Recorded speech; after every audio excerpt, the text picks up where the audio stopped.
Hello বন্ধুরা, আজ আমরা মেরুদণ্ডের সার্জারির পর সংক্রমণ নিয়ে কথা বলবো। কিভাবে এটি প্রতিরোধ করা যায় এবং কিভাবে চিকিৎসা করা যায়। সাধারণত আমরা দেখি যে ভালো কোনো মেরুদণ্ড সার্জারি সেন্টারেও সার্জারির পর সংক্রমণের হার প্রায় 0.5 থেকে 3 এর মধ্যে থাকে। মেরুদণ্ডে সার্জারির পর সংক্রমণ হওয়া একটি দুর্ভাগ্যজনক ঘটনা। সাধারণত সংক্রমণটি হয় ত্বকে বা ত্বকের নিচে, যাকে আমরা সুপারফিশিয়াল সংক্রমণ বলি, অথবা এটি গভীর সংক্রমণও হতে পারে, যা পেশি, ফ্যাসিয়া বা এমনকি হাড় পর্যন্ত ছড়িয়ে পড়ে। অথবা এটি অঙ্গ বা স্পেস সংক্রমণও হতে পারে, যা শেষ পর্যন্ত ডিস্ক, ভার্টিব্রা বা এপিডিউরাল স্পেসে জড়িয়ে পড়ে। সংক্রমণের সবচেয়ে সাধারণ জীবাণু হল স্ট্যাফিলোকাস অরিয়াস। এখন চলুন দেখি আসলে সংক্রমণ কেন হয়। মূলত কখনো কখনো এটি অপারেশন থিয়েটারের পরিবেশের কারণে হয়, আবার কখনো রোগীর কিছু কারণ থাকে। যখন আমরা রোগীর কারণ নিয়ে কথা বলি, তখন একাধিক কারণ থাকে, যেমন ডায়াবেটিস তার মধ্যে একটি।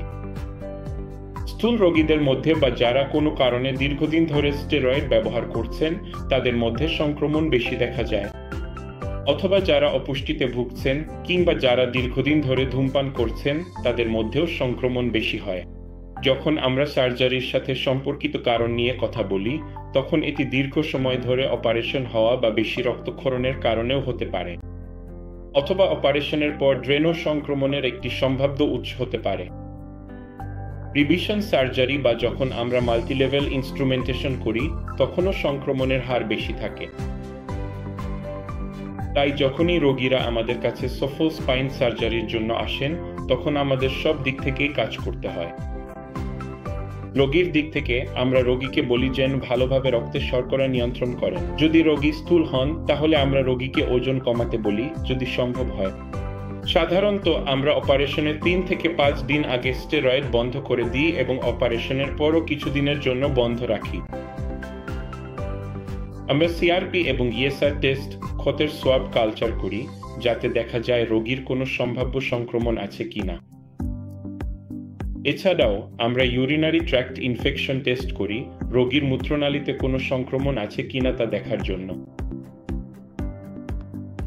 এছাড়া অপারেশনের আগে সংক্রমণের হার কমাতে আমরা বিশেষ জীবাণুনাশক ও অ্যান্টিসেপটিক ব্যবহার করি, যেমন ক্লোরেক্সিডিন, যাতে সংক্রমণের ঝুঁকি কমে এবং অপারেটিভ এলাকা জীবাণুমুক্ত থাকে।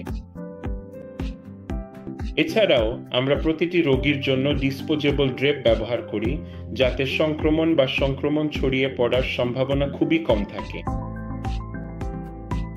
আমরা অ্যান্টিবায়োটিক ব্যবহারের ব্যাপারেও খুবই সচেতন, তাই আমরা একটি ডোজ দিই। ইনসিশনের 30 থেকে 60 মিনিট আগে একটি ডোজ, রোগী ভর্তি হওয়ার সময় একটি ডোজ এবং অপারেশনের পর 3 থেকে 5 দিন পর্যন্ত। প্রয়োজন অনুযায়ী আমরা অ্যান্টিবায়োটিক চালিয়ে যাই। এই সব কিছু মিলিয়ে স্পাইন সার্জারিতে সংক্রমণের হার অনেক কমে যায়। তবে কখনো কখনো দুর্ভাগ্যজনক কারণ বা পরিস্থিতির কারণে সংক্রমণ হতে পারে। যদি সংক্রমণ হয়, তাহলে যত দ্রুত সম্ভব এর যত্ন নেওয়াই সবচেয়ে ভালো। সাধারণত সংক্রমণ হয়েছে কিনা তা দেখতে আমরা কন্ট্রাস্ট এমআরআই এর উপর নির্ভর করি। আমরা যত দ্রুত সম্ভব এটি মোকাবিলা করার চেষ্টা করি।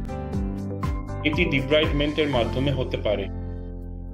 ডিব্রাইডমেন্ট হলো একটি পরিষ্কারের প্রক্রিয়া, যেখানে আমরা ক্ষত থেকে সংক্রমণ দূর করি বা ক্ষত পরিষ্কার করি। আমরা একটি ড্রেন লাগাই যাতে সমস্ত নোংরা রক্ত, পুঁজ বা যে কোনো কিছু বেরিয়ে যেতে পারে, যাতে সংক্রমণের উৎস দূর হয়। এছাড়াও আমরা রোগীকে কঠোরভাবে সুগার নিয়ন্ত্রণ করতে বলি। আমাদের চিকিৎসক, এন্ডোক্রিনোলজিস্ট এবং ডায়াবেটোলজিস্ট এই প্রক্রিয়ায় রোগীকে সহায়তা করেন। আমরা রোগীকে ধূমপান ছেড়ে দিতে বলি। আমরা রোগীকে উচ্চ পুষ্টিকর খাবার, বিশেষ করে উচ্চ প্রোটিনযুক্ত খাবার খেতে বলি। এবং আমরা নিয়মিত ক্ষত পরীক্ষা ও ড্রেসিং করি এবং সংক্রমণ নিয়ন্ত্রণে যথাযথ অ্যান্টিবায়োটিক দিই। তাই যদি আপনার স্পাইন সার্জারির পর সংক্রমণ হয়, এটা অবশ্যই দুর্ভাগ্যজনক ঘটনা, কিন্তু এটা নিয়ন্ত্রণ করা যায়। তাই চিন্তা করবেন না, আপনার স্পাইন সার্জনের কাছে যান এবং তিনি যেটা সবচেয়ে ভালো মনে করেন সেটাই অনুসরণ করুন। আশা করি আপনি এই সংক্রমণ থেকে মুক্ত হবেন এবং আপনার স্পাইন সার্জারি সফল হবে। ধন্যবাদ।